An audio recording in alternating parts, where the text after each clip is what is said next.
ಇಂದಿನ ವಿಡಿಯೋ ನವರಾತ್ರಿಯ 4ನೇ ದಿನದ ಮಹತ್ವ ಮತ್ತು ದೇವಿ ದುರ್ಗೆಯ 4ನೇ ರೂಪವಾದ ದೇವಿ ಕೂಷ್ಮಾಂಡಳನ್ನು ಪೂಜಿಸುವುದರ ಮಹತ್ವದ ಬಗ್ಗೆ. ನವರಾತ್ರಿ ಹಬ್ಬದ 4ನೇ ದಿನದಂದು ಪೂಜಿಸಲ್ಪಡುವ ದೇವಿ ದುರ್ಗೆಯ 4ನೇ ರೂಪ ದೇವಿ ಕೂಷ್ಮಾಂಡ. ಕೂಷ್ಮಾಂಡ ಎಂಬ ಹೆಸರು ಅವಳ ವಿಶ್ವ ಪಾತ್ರವನ್ನು ಸೂಚಿಸುತ್ತದೆ. ಕೂಷ್ಮಾಂಡ ಎಂಬ ಪದವು 2 ಪದಗಳಿಂದ ಬಂದಿದೆ. ಅವುಗಳೆಂದರೆ ಕೂಷ್ಮ ಎಂದರೆ ಕಡಿಮೆ ಉಷ್ಣತೆ ಅಥವಾ ಶಕ್ತಿ ಮತ್ತು ಆಂಡ ಎಂದರೆ ವಿಶ್ವದ ಗರ್ಭ. ದೇವಿ ಕೂಷ್ಮಾಂಡ ತನ್ನ ದೈವಿಕ ನಗುವಿನಿಂದ ಈ ಇಡೀ ವಿಶ್ವವನ್ನು ಸೃಷ್ಟಿಸಿದಳೆಂದು ಅವಳನ್ನು ದೇವಿ ಕೂಷ್ಮಾಂಡ ಎಂದು ಕರೆಯಲಾಗುತ್ತದೆ. ಅವಳನ್ನು ಸಾಮಾನ್ಯವಾಗಿ 8 ಕೈಗಳಿಂದ ಚಿತ್ರಿಸಲಾಗಿದೆ. ಸಿಂಹದ ಮೇಲೆ ಸವಾರಿ ಮಾಡುತ್ತಾಳೆ ಮತ್ತು ಅವಳ ಶಕ್ತಿ ಮತ್ತು ಈ ವಿಶ್ವವನ್ನು ಸೃಷ್ಟಿಸುವ ಶಕ್ತಿಯನ್ನು ಸಂಕೇತಿಸುವ ತ್ರಿಶೂಲ, ಚಕ್ರ, ಜಪಮಾಲೆ ಮತ್ತು ಗದೆಯಂತಹ ಪವಿತ್ರ ವಸ್ತುಗಳನ್ನು ಹಿಡಿದಿದ್ದಾಳೆ. ಕೂಷ್ಮಾಂಡ ದೇವಿಯು ಇಡೀ ವಿಶ್ವವನ್ನು ಸೃಷ್ಟಿಸಿ ಮತ್ತು ಸೂರ್ಯನೊಳಗೆ ವಾಸಿಸುವ ಶಕ್ತಿಯನ್ನು ಹೊಂದಿದ್ದಾಳೆ ಮತ್ತು ಅದರ ಶಕ್ತಿಯನ್ನು ಹೊರಸೂಸುತ್ತಾಳೆ ಎಂದು ನಂಬಲಾಗಿದೆ. ಅವಳು ಸೂರ್ಯನ ವಿಕರ್ಣ ಶಕ್ತಿಯನ್ನು ಪ್ರತಿನಿಧಿಸುತ್ತಾಳೆ. ಜಗತ್ತಿಗೆ ಉಷ್ಣತೆ, ಬೆಳಕು ಮತ್ತು ಶಕ್ತಿಯನ್ನು ಒದಗಿಸುತ್ತಾಳೆ. ಭಕ್ತರು ಸಮೃದ್ಧಿ, ಶಾಂತಿ ಮತ್ತು ಸಂತೋಷವನ್ನು ಪಡೆಯಲು ಹಾಗೂ ದೈಹಿಕ ಮತ್ತು ಮಾನಸಿಕ ಕಾಯಿಲೆಗಳಿಂದ ಪರಿಹಾರಕ್ಕಾಗಿ ಅವಳನ್ನು ಪೂಜಿಸುತ್ತಾರೆ. ಸೂರ್ಯನು ಇಡೀ ಜಗತ್ತಿಗೆ ಜೀವ ನೀಡುತ್ತಾನೆ ಮತ್ತು ಕೂಷ್ಮಾಂಡ ದೇವಿಯು ಸ್ವತಃ ಆ ಸೂರ್ಯನ ಶಕ್ತಿಯಾಗಿದ್ದಾಳೆ ಮತ್ತು ಎಲ್ಲ ಶಕ್ತಿಯ ಮೂಲವಾಗಿದ್ದಾಳೆ. ಅವಳು ಸೂರ್ಯ ದೇವರ ಮಧ್ಯಭಾಗದಲ್ಲಿ ವಾಸಿಸುತ್ತಾಳೆ. ಇದು ವಿಶ್ವದಲ್ಲಿ ಸಮತೋಲನವನ್ನು ಸೃಷ್ಟಿಸುವುದು ಮತ್ತು ಸೂರ್ಯನ ಕಿರಣಗಳಿಂದ ಎಲ್ಲ ಜೀವಿಗಳಿಗೆ ಜೀವವನ್ನು ಒದಗಿಸುವುದು.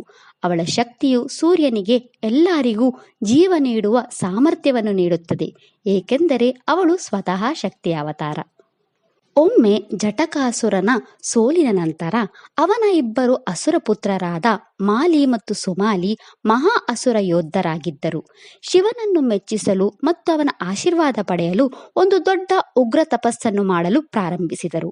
ಅವರು ಮಾಡುತ್ತಿದ್ದ ತಪಸ್ಸು ಎಷ್ಟು ತೀವ್ರವಾಗಿತ್ತೆಂದರೆ ಅವರ ದೇಹದಿಂದ ಹೊಳೆಯಲು ಪ್ರಾರಂಭಿಸಿತು. ಭೂಮಿಯ ಮೇಲೆ ಹೆಚ್ಚುತ್ತಿರುವ ಪ್ರಕಾಶದ ಬಗ್ಗೆ ಸೂರ್ಯದೇವನಿಗೆ ಆತಂಕ ಮತ್ತು ಕುತೂಹಲ ಶುರುವಾಯಿತು. ಸೂರ್ಯದೇವರು ಒಮ್ಮೆ ಭೂಮಿಯ ಮೇಲಿನ ಪ್ರಕಾಶದ ಕಾರಣವನ್ನು ನೋಡಲು ಹೋಗಲು ನಿರ್ಧರಿಸಿದರು. ಪ್ರಕೃತಿಯ ನಿಯಮದ ಪ್ರಕಾರ ಆಕಾಶಕಾಯಗಳು ತಮ್ಮ ಸ್ವಭಾವವನ್ನು ಬದಲಾಯಿಸುವವರೆಗೆ ತಮ್ಮ ಸ್ಥಳವನ್ನು ಬಿಡಲು ಸಾಧ್ಯವಿಲ್ಲ. ಸೂರ್ಯದೇವರು ತುಂಬಾ ಕುತೂಹಲದಿಂದ ಸೌರವ್ಯೂಹದಿಂದ ತನ್ನ ಸ್ಥಾನವನ್ನು ಬಿಟ್ಟು ಭೂಮಿಯ ಮೇಲಿನ ಪ್ರಕಾಶಮಾನ ಕಾಯಗಳನ್ನು ನೋಡಲು ಹೋದನು. ಇದು ಇಡೀ ವಿಶ್ವವನ್ನೇ ಹಾನಿಗೊಳಿಸಿತು. ಎಲ್ಲವನ್ನೂ ನಿರ್ಲಕ್ಷಿಸಿ ಸೂರ್ಯದೇವರು 2 ಸಹೋದರರ ಹತ್ತಿರ ಹೋದರು. ಧ್ಯಾನದಲ್ಲಿ ಮಂತ್ರಮುಗ್ಧರಾದ 2 ಸಹೋದರರಿಗೆ ಸೂರ್ಯದೇವರು ತಮಗೆ ಹತ್ತಿರವಾಗುತ್ತಿದ್ದಾನೆಂದು ತಿಳಿದಿರಲಿಲ್ಲ. ಸೂರ್ಯದೇವನು ಸಹೋದರರಿಬ್ಬರ ಹತ್ತಿರ ಬರುತ್ತಿದ್ದಂತೆ ಅವರಿಬ್ಬರು ಸುಟ್ಟು ಬೂದಿಯಾದರು. ಶಿವನಿಗೆ ಇದು ತಿಳಿದು ಸೂರ್ಯದೇವನ ಮೇಲೆ ಕೋಪ ಬಂತು. ಅವನು ತನ್ನ ತ್ರಿಶೂಲವನ್ನು ಸೂರ್ಯದೇವನ ಕಡೆಗೆ ಎಸೆದು ಅವನನ್ನು ಅಸಮರ್ಥಗೊಳಿಸಿದನು. ಪರಿಣಾಮವಾಗಿ ಇಡೀ ಜಗತ್ತು ಮತ್ತು ಸೌರವ್ಯೂಹವು ಕತ್ತಲೆಯಲ್ಲಿ ಮುಳುಗಿತು. ಕತ್ತಲೆ ಎಷ್ಟು ಭಯಾನಕವಾಗಿತ್ತೆಂದರೆ ಯಾರಾದರೂ ಬರಿಗಣ್ಣಿನಿಂದ ವಿಶ್ವವನ್ನು ನೋಡಬಹುದಾಗಿತ್ತು. ಅಲ್ಲದೆ ಇದು ಗುರುತ್ವಾಕರ್ಷಣೆಯನ್ನು ಕಳೆದುಕೊಂಡು ಆಕಾಶಕಾಯಗಳು ಅಸಮತೋಲನವನ್ನು ಅನುಭವಿಸಿದವು. ದೇವತೆಗಳ ತಂದೆ ಋಷಿ ಕಶ್ಯಪ ಸೂರ್ಯದೇವನು ಪ್ರಜ್ಞೆಹೀನನಾಗಿ ಬಿದ್ದಿರುವುದನ್ನು ನೋಡಿ ದುಃಖಿತನಾದನು. ಋಷಿ ಕಶ್ಯಪನು ಶಿವನನ್ನು ಶಾಪಿಸಿದನು. ತನ್ನ ಮಗನನ್ನು ಕೊಂದಂತೆಯೇ ಒಂದು ದಿನ ತನ್ನ ಸ್ವಂತ ಮಗನನ್ನು ಕೊಲ್ಲುತ್ತಾನೆಂದು ಶಿವನನ್ನು ಶಾಪಿಸಿದನು. ಶಿವನು ಪಾರ್ವತಿಯ ಬಳಿಗೆ ಹೋಗಿ ತನ್ನ ತಪ್ಪನ್ನು ಸರಿಪಡಿಸಲು ಮತ್ತು ಈ ವಿಶ್ವದಲ್ಲಿ ಸಮತೋಲನವನ್ನು ತರಲು ಸಹಾಯವನ್ನು ಕೋರಿದನು.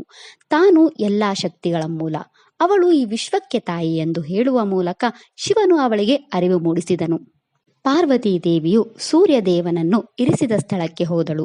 ಅವಳು ತನ್ನ ಉಗ್ರತೆಯಿಂದ ಬೆಂಕಿ ಮತ್ತು ಬೆಳಕಿನಿಂದ ತುಂಬಿದ ಗೋಳಾಕಾರದ ದೇಹವನ್ನು ಸೃಷ್ಟಿಸಿದಳು. ಅದನ್ನು ಈಗ ಸೂರ್ಯ ಎಂದು ಕರೆಯಲಾಗುತ್ತದೆ. ಪಾರ್ವತಿ ದೇವಿಯು ಆ ಬೆಂಕಿಯ ಉಂಡೆಯಿಂದ ಹೊರಬಂದಾಗ ಅವಳು ಬ್ರಹ್ಮಾಂಡದ ಶಾಶ್ವತ ಸೌಂದರ್ಯದಂತೆ ಹರಳಿದಳು. ಋಷಿ ಕಶ್ಯಪರು ಆ ಸ್ಥಳವನ್ನು ತಲುಪಿದರು. ಆದರೆ ಋಷಿ ಕಶ್ಯಪರು ಶಿವನನ್ನು ಶಾಪಿಸಿದ್ದರಿಂದ ಋಷಿ ಕಶ್ಯಪರು ಕೋಪಗೊಂಡಿದ್ದರು. ಈ ಪರಿಸ್ಥಿತಿಗೆ ಪರಿಹಾರವನ್ನು ಕಂಡುಹಿಡಿಯಲು ದೇವಿ ಪಾರ್ವತಿಯನ್ನು ಭೇಟಿ ಮಾಡಲು ಶಿವನು ಋಷಿ ಕಶ್ಯಪರನ್ನು ಕೇಳಿಕೊಂಡನು. ಸೂರ್ಯದೇವನನ್ನು ಜೀವಂತಗೊಳಿಸಲು ಋಷಿ ಕಶ್ಯಪರು ದೇವಿ ಅದಿತಿಯೊಂದಿಗೆ ದೇವಿ ಪಾರ್ವತಿಯ ಬಳಿಗೆ ಹೋದರು. ದೇವಿ ಪಾರ್ವತಿ ಅಡುಗೆ ಮನೆಗೆ ಹೋಗಿ 2 ಪಾತ್ರೆಗಳನ್ನು ತಂದಳು.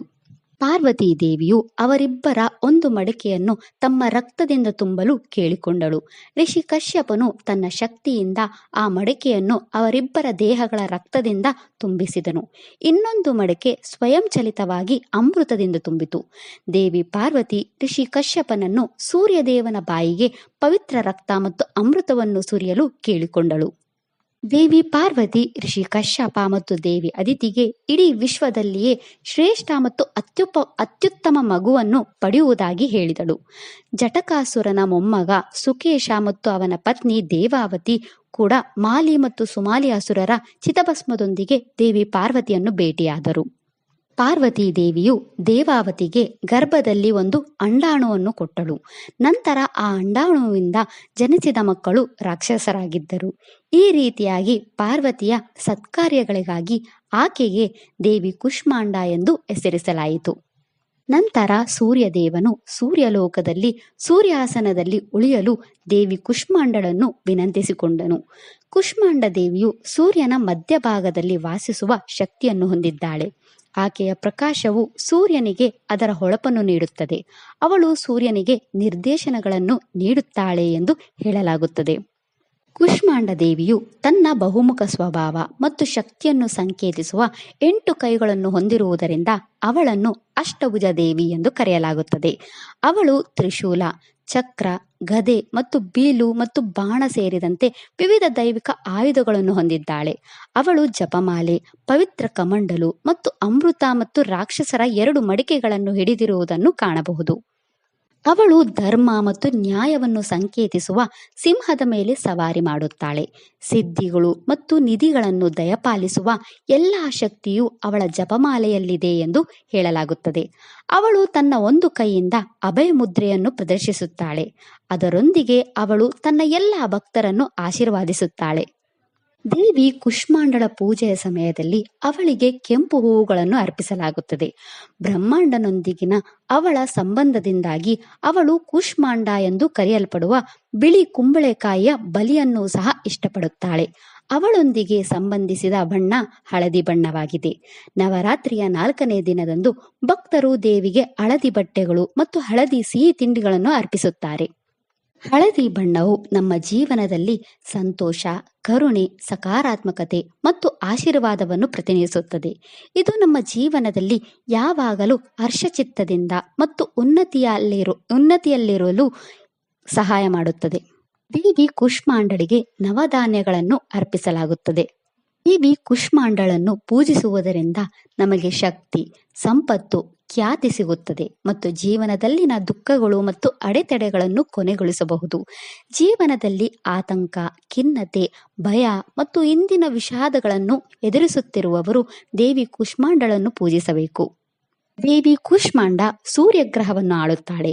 ಸೂರ್ಯಗ್ರಹವು ನಮ್ಮ ಆತ್ಮವಿಶ್ವಾಸ, ನಾಯಕತ್ವ, ಆರೋಗ್ಯ, ನಮ್ಮ ಜೀವಿತಾವಧಿ ಮತ್ತು ಚೈತನ್ಯಕ್ಕೆ ಕಾರಣವಾಗಿದೆ. ಜೊತೆಗೆ ಒಬ್ಬರ ವೃತ್ತಿ ಮತ್ತು ವೈಯಕ್ತಿಕ ಜೀವನದಲ್ಲಿ ಅದೃಷ್ಟ, ಯಶಸ್ಸು ಮತ್ತು ಮನ್ನಣೆಯನ್ನು ಬೆಳೆಸುತ್ತದೆ.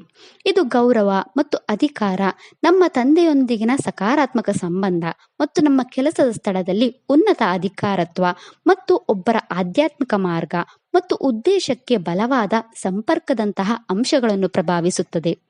ನಮ್ಮ ಜಾತಕದಲ್ಲಿ ಉತ್ತಮ ಸ್ಥಾನದಲ್ಲಿರುವ ಸೂರ್ಯ ನಮ್ಮ ಅಭಿವ್ಯಕ್ತಿ, ಧೈರ್ಯ ಮತ್ತು ಜೀವನದ ಗುರಿಗಳನ್ನು ಸಾಧಿಸುವ ಸಾಮರ್ಥ್ಯವನ್ನು ಹೆಚ್ಚಿಸುತ್ತದೆ. ದೇವಿ ಕುಷ್ಮಾಂಡಳನ್ನು ಪೂಜಿಸುವುದರಿಂದ ನಮ್ಮ ಜಾತಕದಲ್ಲಿನ ಎಲ್ಲ ಸೂರ್ಯ ದೋಷಗಳು ದೂರವಾಗುತ್ತವೆ. ನಮ್ಮ ಅನಾಹತ ಚಕ್ರಕ್ಕೆ ದೇವಿ ಕುಷ್ಮಾಂಡ ಕಾರಣಳಾಗಿದ್ದಾಳೆ. ಅನಾಹತ ಚಕ್ರವು ನಮ್ಮ ದೇಹದಲ್ಲಿನ 4ನೇ ಶಕ್ತಿ ಕೇಂದ್ರವಾಗಿದ್ದು, ಪ್ರೀತಿ, ಸಹಾನುಭೂತಿ ಮತ್ತು ಸಂಪರ್ಕದೊಂದಿಗೆ ಸಂಬಂಧ ಹೊಂದಿದೆ. ಇದು ನಮ್ಮ ಜೀವನದ ಭೌತಿಕ ಮತ್ತು ಆಧ್ಯಾತ್ಮಿಕ ಅಂಶಗಳ ನಡುವೆ ಸೇತುವೆಯಾಗಿ ಕಾರ್ಯನಿರ್ವಹಿಸುತ್ತದೆ. ಪ್ರೀತಿಯನ್ನು ನೀಡುವ ಮತ್ತು ಸ್ವೀಕರಿಸುವ ನಮ್ಮ ಸಾಮರ್ಥ್ಯವನ್ನು ನಿಯಂತ್ರಿಸುತ್ತದೆ, ಸಹಾನುಭೂತಿಯನ್ನು ಬೆಳೆಸುತ್ತದೆ ಮತ್ತು ಆಳವಾದ ಸಂಬಂಧಗಳನ್ನು ರೂಪಿಸುತ್ತದೆ. ಸಮತೋಲಿತ ಅನಾಹತ ಚಕ್ರವು ಸಂತೋಷ, ಶಾಂತಿ ಮತ್ತು ಭಾವನಾತ್ಮಕ ಯೋಗಕ್ಷೇಮದ ಭಾವನೆಗಳನ್ನು ಉತ್ತೇಜಿಸುತ್ತದೆ. ಆದರೆ ಅಸಮತೋಲನ ಚಕ್ರವು ಒಂಟಿತನ, ಅಸಮಾಧಾನ ಮತ್ತು ಇತರರೊಂದಿಗೆ ಸಂಪರ್ಕಗಳನ್ನು ರೂಪಿಸುವಲ್ಲಿ ತೊಂದರೆಗಳಂತಹ ಸಮಸ್ಯೆಗಳಿಗೆ ಕಾರಣವಾಗಬಹುದು. ದೇವಿ ಕುಷ್ಮಾಂಡ ಪೂಜೆಯ ಸಮಯದಲ್ಲಿ 2 ಪ್ರಮುಖ ಮಂತ್ರಗಳನ್ನು ಪಠಿಸಲಾಗುತ್ತದೆ. ಮೊದಲ ಮಂತ್ರವು ಹೀಗಿದೆ: ಓಂ ದೇವಿ ಕುಷ್ಮಾಂಡಯೇ ನಮಃ. ಎರಡನೆಯ ಮಂತ್ರವು ದೇವಿ ಕುಷ್ಮಾಂಡಳ ಧ್ಯಾನ ಮಂತ್ರವಾಗಿದೆ. ಆ ಮಂತ್ರವು ಹೀಗಿದೆ: ಸುರಾ ಸಂಪೂರ್ಣ ಕಳಶಂ